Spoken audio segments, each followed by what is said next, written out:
Assalamualaikum warahmatullahi wabarakatuh. Selamat berjumpa kembali dengan channel peternak rumahan.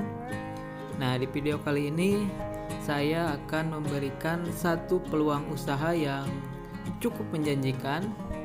Lahannya tidak perlu luas, perawatannya sangat mudah, pakannya pun sangat hemat ya, tidak mengocek kantong yang dalam. Langsung saja, nggak usah berlama-lama supaya waktu yang Anda luangkan untuk menonton video ini bermanfaat. Nah, ini adalah kepik ya, kepik daripada ulat Hongkong. Nah, kita akan membahas tentang bagaimana caranya berternak ulat Hongkong dari mulai pembibitan, pembesaran sampai dengan bisa menjual. Langkah pertama ketika kita memulai ulat Hongkong, yang pertama adalah kepik ya. Satu kotak ini nah yang ini cuma satu gelas ya. Nah, satu kotak ini idealnya berisi 2 gelas botol mineral ya, 2 gelas botol mineral yang 350 cc. Itu bisa menghasilkan 2 kg ulat Hongkong siap panen. Nah, ini adalah anakan daripada ulat Hongkong ya. Jadi ketika kita menyimpan kepik dalam satu kotak yang tadi ukuran 100 cm x 40 cm, itu kita simpan kepiknya selama 1 minggu. Nah, kemudian setelah 1 minggu kita saring kepiknya, kemudian kita pindahkan lagi ke tempat media penetasan yang lain. Nah, setelah 1 minggu angkat lagi, setelah 1 minggu angkat lagi sampai 4-6 kali bertelur. Nah, ini kurang lebih seperti ini ya, anakan yang udah usia 7 hari masih belum kelihatan. Untuk pakan daripada ulat Hongkong itu dari mulai kepik, anakan yang bayi lah bisa dibilang, sampai anakan yang siap jual itu pakannya sama ya. Jadi ulat Hongkong ini sangat mudah ya. Nah, ini adalah anakan usia 10-15 hari.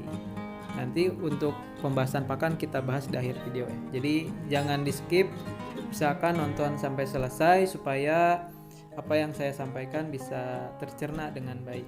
Nah, ini adalah ulat Hongkong yang siap jual, kurang lebih usianya sekitar 50 harian.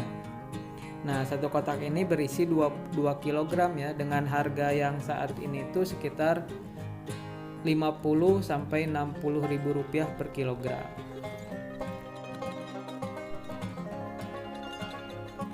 Ulat Hongkong ini bisa digunakan untuk pakan burung ya, untuk pakan reptil.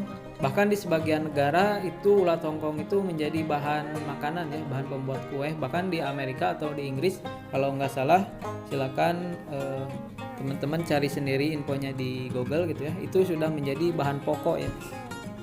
Jadi potensi ulat Hongkong ini sangat menjanjikan untuk kedepannya gitu. Selama masih banyak peternak burung, selama masih banyak peternak ikan, reptil dan lain-lain, maka bisnis ulat Hongkong ini bisa dibilang cukup menjanjikan.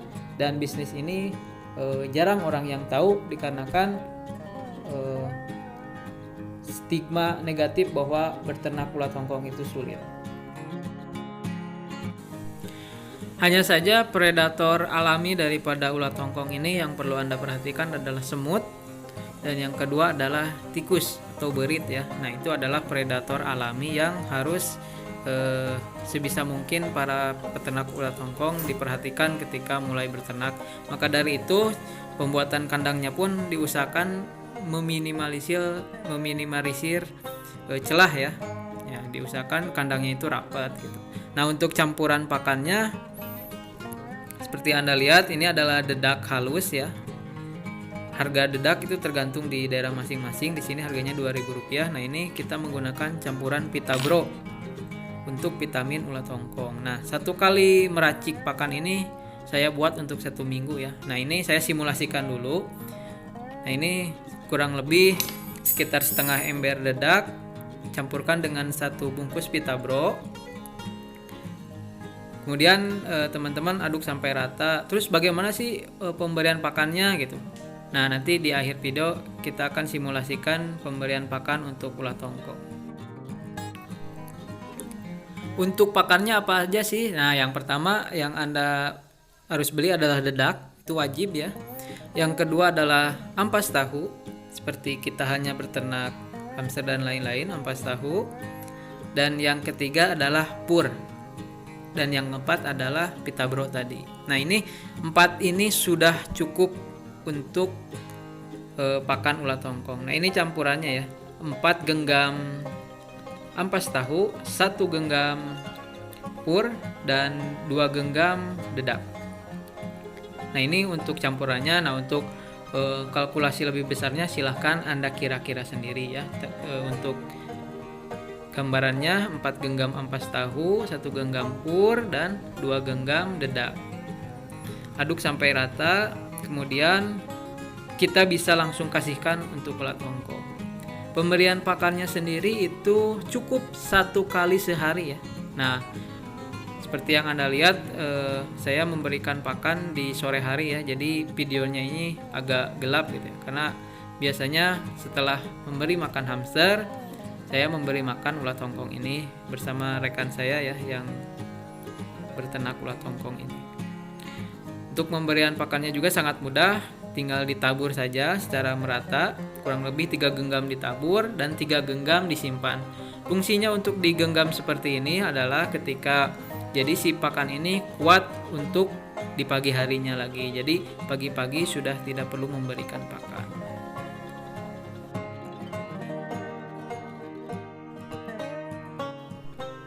Jadi hal-hal yang harus Anda perhatikan ketika Anda mau berternak ulat hongkong, yang pertama adalah kandang sendiri. Kandangnya saya menggunakan ukuran 100 x 40 cm dengan ketinggian kurang lebih 10 cm. Dari rak 1 ke rak 2 itu usahakan tidak ada celah ya. Jadi ini untuk meminimalisir masuknya hama seperti tikus. Nah, terus di bawah rak atau di kaki-kaki rak itu saya menggunakan oli supaya si semut tidak naik dan si kandangnya sendiri itu tidak rapat dengan tembok ya. Nah, untuk detailnya lagi nanti saya buat di video yang lainnya untuk kandang dan lain-lain, karena kan durasi dan lain-lain ya. Jadi kalau kelamaan nonton itu juga ngantuk. Nah, yang kedua yang harus Anda perhatikan ketika Anda ingin memulai berternak ulat hongkong yaitu bibit. Anda harus membeli bibit ke peternak langsung ya. Jangan membeli bibit ke tempat pakan ya, tempat pakan burung, tempat pakan ikan. Bisa saja di sana juga bagus, cuman saya lebih menyarankan untuk membeli ke peternaknya langsung. Untuk bibit sendiri Anda bisa membeli ulat hongkong yang usianya 30-40 hari seperti ini. Kenapa harus membeli yang kecil misalkan ya? Jadi semakin kecil Anda membeli, nah semakin banyak ulat hongkong yang akan dihasilkan. Jadi kalau Anda membeli ulat hongkong bibitnya yang usia sekitar 3 bulan lebih, nah itu kan ulat hongkong itu jadinya sekitar 4 bulan baru jadi kepik. Sekarang Anda membeli yang besar yang ukuran 3 bulan lebih, nah itu biasanya jadi kepiknya sedikit dikarenakan berat ulat hongkong yang lebih besar gitu. Jadi saya sarankan untuk membeli ulat hongkong yang semakin kecil semakin bagus karena akan menghasilkan banyak. Dan yang ketiga ketika Anda ingin memulai ulat hongkong ini adalah pakan. Seperti yang Anda saksikan sebelumnya, pakan sudah saya jelaskan ya. Nah, ini adalah bibit yang usianya 3 bulan lebih. Nah, jadi usianya 3 bulan lebih, sekitar setengah bulan lagi ini akan menjadi kepik ya. Nah, untuk perbandingan sendiri yang usia 50 hari seperti ini. Nah, itu yang warna putih itu adalah berganti kulit ya. Jadi ulat hongkongnya itu berganti kulit. Untuk perbandingan sendiri bisa Anda lihat antara ulat hongkong yang usianya 3 bulan setengah dengan yang usia 50 hari gitu ya. Nah, ini yang usia 50 hari ini untuk dijual, yang ini untuk dijadikan kepik kembali. Sampai di sini dulu untuk video kali ini. Insya Allah akan saya lengkapi di video selanjutnya. Jangan lupa like dan subscribe. Assalamualaikum warahmatullahi wabarakatuh. Salam ternak.